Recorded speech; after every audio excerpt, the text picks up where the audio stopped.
Well, thank you so much. It's lovely being here, and the audience is amazing. Um, so, my name is Giacomo. I'm an Italian developer, and I'm one of the people who's working on the Gleam language.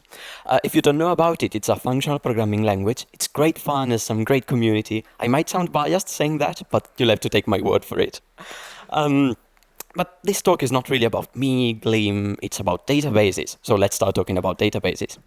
Now, picture this. Maybe you're building some sort of real-world application. Maybe your business and marketing department want you to do some data crunching, because of course they do, and they need to make beautiful graphs and reports and whatnot.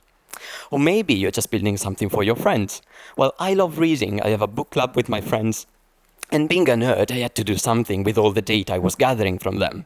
And so here we are. We have books with titles. We rate those from 1 to 5 stars, and they have many genres. And really, it doesn't matter what we're building, because at the end of the day, if you're talking to a database, well, that will come with the age-old question. How do I get my data out of the database? How do I do all the data wrangling that I might need? And the answers might take entirely different looks. So you might write row SQL, or you might try and go the exact opposite end of the spectrum, trying to abstract it away and ignore that the SQL is even there, using tools like query builders and ORMs. And really, as developers, when we are faced with these kind of issues, we really like saying that a developer should be a polyglot. That is, when faced with a problem, we should be using the right tool for the job, the right language. And we love saying that because we know most of the times the right language is a functional programming one, isn't it? I think I will not find much pushback saying this here at Lambda Days. But I'd argue that when it comes to talking to the database, well, our best bet is actually using SQL directly and not trying to abstract it away. And that's because by sticking to plain old SQL, we're being much more intentional and explicit about what we actually want. We're not abstracting it away. We can think about the queries we're implementing. We can see, for example, that we're implementing some workflow using a couple, tens, or maybe hundreds of queries, and then we can start thinking how to optimize this. Because the number one thing you want to do when you're talking to a database is minimize the number of round trips you're making. Try to squeeze as much as possible out of a single query. And also be precise about the data you're fetching. So we never want to overfetch, select star, and all of that. And I think by sticking to plain old SQL, well, it's not making our application magically faster, but it's kind of a matter of pushing us towards a solution where things behave better, kind of nudging us towards a bit of success, where the easy thing to do is also the right one. Because if we make it hard to see what is going on under the hood, if we try and abstract it away, the easy thing now becomes the wrong one. And I'm sure anyone who has worked with an ORM here might have faced the n+1 query problem, where all of a sudden you're running a query in a tight loop in your code and you're fetching loads of data, and now your system grinds to a halt. And also, if we are sticking to SQL, we can use the full power of SQL, which has evolved to be quite an interesting language. It's really powerful. Take this query, quite remarkable for such a few lines of code. Here, for example, we're building a ranking of books, where we give each book a number based on its average rating inside its genre. And we're doing this for each and every genre using a window function. It's really impossible to catch up with 20 years of SQL evolution in 20 minutes, so do check out Modern SQL. It's an amazing resource for that. And SQL is no longer just the language of relational data. It's so much more now. It can deal with unstructured data, JSON, XML. In the latest standard, even with graph-like data, with a graph querying language. It's amazing. So, if SQL is so nice, where is all the SQL? Why isn't everyone using SQL? Why do we feel like we need ORMs and fancy abstractions? Well, when it comes to using it in our applications in our beautiful functional programming languages, it might look something like this. The example here is in Gleam, but really if you squint hard enough, it would look basically the same in Haskell, maybe with less parentheses, or the same in Java if we're using JDBC, if you're doing any of that. So here we are defining a query that is, well, just a string. That's what we send to the database after all. And one first problem is we get no syntax highlighting. We get no auto-completions. After all, that is just a string. And then we need to tell our application some kind of way to bridge this gap between the relational world, where we have tables, rows, and columns, into a world of algebraic data types, like in Gleam, or maybe objects, again, if you're doing any of that. So here we're saying that our query is returning in its first column a string, we use that as the ISBN, and the second column again is a string and we use that as the book title, and we use these two pieces of data to build a book. It doesn't really matter how Gleam does this, I hope you can still appreciate how we need to write this kind of glue code that is acting as a bridge between these two opposite words where we have a different data model. But the problem is that, well, since this is just a string, if you start writing even more than just a single query, things start to get messy. Say you add new columns, say you switch columns around, if something can happen, it will happen sooner or later, so you will switch those two columns around. And now your code is slightly wrong, your decoder is no longer right for the query you've written, and now it starts failing. And when does it fail? Well, it starts failing at runtime. If we've written tests, we'll see some tests fail in TI if we've been good with that. Otherwise, we'll discover the error as we deploy our code. And I think, again, here at Lambda Days, we can agree that we like finding most of our bugs, of those preventable bugs, as we build our code, and not as we ship it. Yeah. So we start from a place where we are thinking about the data that we need. We've decided that SQL is good. We want to be writing the SQL and go to fetch and use the data, so we do that.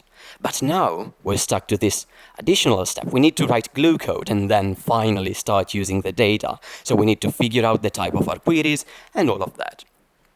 But glue code is sticky. That's why it's called glue code. So that will probably require more glue code. Then we find bugs, we find problems with our query, and we need to go back and fix those. And now we need to go back to writing more glue code, fix it, and we're wasting all our time in that little step that is so annoying, error-prone, and repetitive. No one wants to do that. That is so messy. And so what? Should we just give up? SQL is a very nice query language, but when it comes to application development, we should be using some other fancy abstraction. Well, of course not, you know the title of the talk. You don't need an ORM, you don't need fancy abstractions. We can stick to plain old SQL. So what would it look like if we were to make using SQL as nice as possible and have a better developer experience, while not compromising on developer experience and having a good time doing that? What if using our queries was as simple as calling a function? After all, we're functional developers. That's our bread and butter. We know how to do that. We know that we can then take data, start pattern matching on it, do something with the rows that come from the database. We just don't care about all that glue code. And so I'd like to show you a library I'm the author of that is called Squirrel that tries to answer this exact question. And I think the best way to get a feel for it is just using it. So let's dive right into a demo. So here I have a Gleam project. What I want to do is I'm building some HTML document I will be serving with this ranking of books so that users can see a nice looking web page with hopefully a bearable design. And I want to write a query for this. I need to fetch that data from the database, but I don't want to embed it as a string in my code. So what do? Well, I write my query in a SQL file, a plain old SQL file. And now we get one first advantage. We can, first of all, get syntax highlighting, auto-completions. Here, to edit my query, I'm actually using a different IDE entirely, data grip, which I think is really nice, because we can now use all the tools we know and love that have been developed for years and years. SQL has been around for a long number of years, to make writing SQL as nice as possible, so we're not compromising on developer experience. So say I want to make this just a tiny bit more complex, and maybe only get the best books for, only get the best books for each genre, the best 3 books. So I'm making this subquery, and then I'm adding some additional conditions. So I only want those where the ranking is 1, 2, or 3, the best 3 books. I don't think a subquery is all that readable here, so let's turn it into a common table expression. And again, the IDE can do all of this for me. This is quite pleasant. And now I get a warning. Avoid using select star. We know that is almost never what we want to do. That is overfetching data. We want to be precise with the data we're fetching. And so here I'm being diligent. I'm being pushed towards a better solution. I'm only selecting the genre, and maybe I want the covers of the best books, so I will use an aggregation function with the cover images. I get nice auto-completions, and not forget about the grouping, so group by genre. So we're writing our SQL code, we're using IDEs, Basically, this code was written entirely by the IDE for me, doing refactorings, code actions, warnings, all of that. This is quite pleasant. But how do we turn this into runnable Gleam code? And that is where Squirrel comes into play. So you'll need to add Squirrel as a dependency of your project. In Gleam, that is pretty straightforward. Gleam adds Squirrel as a dev dependency. I'm not doing that. I don't trust the Wi-Fi. I've already done that. And now we can just let the library run and do its magic. And just like that, we're good to go. We can start coding and using that data that is coming from the database. But this is a bit hand-wavy and magical, so let's have a look at what Squirrel is actually doing. Because what it does under the hood is actually just generating some code for us. What Squirrel does is it has a look at all the queries in our project, and then creates the Gleam code that we need to run those queries. Squirrel is talking to our database, figuring out the shape of our data, what our data looks like, and then generating all those heaps of glue code that we really don't care about. And we can see that it could figure out that the best for genre query is returning rows that have 2 columns. A genre column, that is a string, so we don't have to figure that out. Squirrel can do that for us.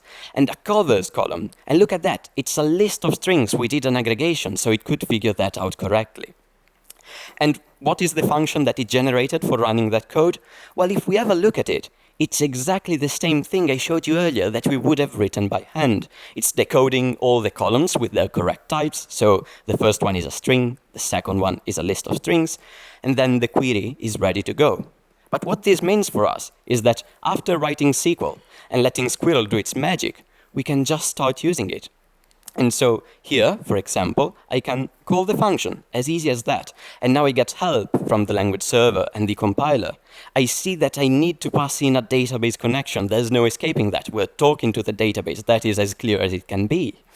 And now, again, we're functional programmers. We can start pattern matching on our data maybe, figuring out what to do if an error happened or if everything is okay. And since everything is nice and type safe, we can again, get the help of the tools, so still get the best of both worlds, because now the types are really understandable and as easy as they can be. So maybe now I'm building a list of all the rows, turning each row into a nice looking list item. So I get the rows from this result and I turn it into a list item. And again, I can look at the types and see that that is a best for genre row. I can jump to the type definition that is right in my code. I can have a look at it. It is commented. And then maybe we can implement this function. So something like this, where the language server can help us pattern match on the data and then start building something. So we can make this a nice looking list item here. I'm building some HTML document with that. If you want to go a step further and maybe also start testing this, because now we are producing HTML dynamically and all of that, you don't want to miss Haley's talk later today. It's going to be really good. But that's it. So we thought about the data, we wrote our query, and we just used it. With no hassle, no dealing with glue code. Let's run the application just to have a look at it. And hopefully, yeah, it works. So it will probably not win a design award, but I think it's pretty nice for what I could manage in 20 minutes. So getting back to our presentation. So the developer experience is as nice as it can be because we are using the right tool for the job. We are sticking to plain old SQL files. And that means, besides all those nice things we get, like auto-completion, syntax highlighting, auto-formatting, and all of that, if you think about it, your database is guaranteed to outlive any application you build on it. And as you build new applications, you might be using different tech stacks. And since your SQL queries are just in SQL files, you can start using those right away in different projects. You're not stuck to a specific ORM, to a specific technology that might be locking you into a specific ecosystem. You get tired about Squirrel and Gleam, that would be really sad, but you can move those away and use a different library. Because Squirrel is not the first of its kind, there's similar tools for Go, Rust, and all of that. again, errors start happening at build time. We don't have to run our tests to find out that something is wrong with our query, that maybe we've made a typo. If we run Gleam Squirrel with a query that is wrong, well, it's not going to just silently generate some code. It's going to tell us. And hopefully you can appreciate how nice the error messages can be when we're dealing with that. I put loads of effort into making those look nice. And so it tells us that something is wrong, but it's also kind of helpful in telling us that maybe we wanted to do an aggregation here, which is exactly what we wanted to do. And refactoring now is a breeze because everything is ensured to be fully type safe. As we change our code and our requirements change, we get, again, compile time errors. So say we are changing our query and now maybe we just don't want the best 3, but that needs to be filled in with some user data, maybe the best 10, the best 2, the first best book for each genre. How do we do that? Well, we update our query, we let Squirrel run, so Gleam run Squirrel. It's going to update that glue code for us automatically. And now, look at that, we start getting compile time errors. So again, we are kind of guided towards a solution that works. We don't have to figure out what is wrong, run our tests, CCI go red. That's really annoying. So we see now that our function actually needs another parameter, not just the database connection, because our query now has a query parameter. It needs a number there. And so we pass in the number. And again, Squirrel is taking care of dealing with all that encoding, decoding of data that we really don't care about. So we can just pass in the data that we care about with nice Gleam types and get on with our day, start using the data. And again, as we change the shape of the data that is returned by the query, again, we would get compile time errors, telling us, guiding us towards a solution that works. So we started in a position where, well, we wanted to do the right thing. We wanted to use the right tool for the job, that is SQL. But by doing that, we were stuck in a place that was not so pleasant. We had to maintain loads of glue code, sucking away all our time from what really matters, that is, well, fetching and using the data. What an ORM would do, and the reason why it is so nice to use, and they have such a nice developer experience, don't get me wrong, those are amazing tools, is they get rid of those 2 steps down below. Don't think about the SQL, don't think about the glue code. That's really appealing. But I'd argue that trying to abstract away the SQL is a recipe for slow application. Because as soon as our needs grow, as soon as our workflows are not as simple as they can be, we want to be in control of that. We want to be writing SQL. Ask the query optimizer what it thinks about our queries, what indices we need to make it faster, and all of that. So a functional take on that would be, well, letting tools take care of it. Our Gleam take on that is exactly this. We let Squirrel take care of it, and then things are just as easy as calling a function. So now we get the best of both worlds, all through the stack. So we can write SQL, use amazing developer tooling for that, be in control of what we're doing, and at the same time, use the functional programming languages we know and love without compromising on developer experience. And so that is why you do not need an ORM. Thank you so much.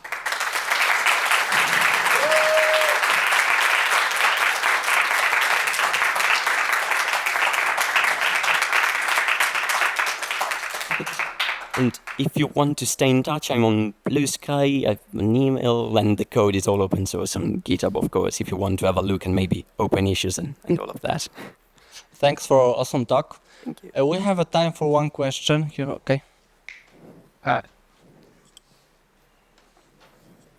Okay, hey, first of all, great talk. Thank you. Second of all, I see that if you modify the SQL query, do you need to rerun Gleam run the -m Squirrel? Yes. So is there any warning of if you modify the SQL and run the app and forgot to do the run Squirrel? What happens then? That is an amazing question that almost looks like it was planted. Yes, because since this is a code generation step, you need to remember to run it. So the one place where you want to be sure you've run your code generation is maybe CI. And Squirrel gives you some tooling to make sure that you didn't forget to do that. That is Gleam run Squirrel check. And what it does is, instead of just generating the code, is it figures out if you haven't run Squirrel, so if your code is out of date, and makes your CI fail, tells you what is wrong, what you should be updating. And so that kind of balance is this thing that we have to run the code generation step, so we can add additional checks in our CI to make it fail fast, for example. And now we know that we should be updating our queries if something is out of date. Thank you so much for the question. Lovely.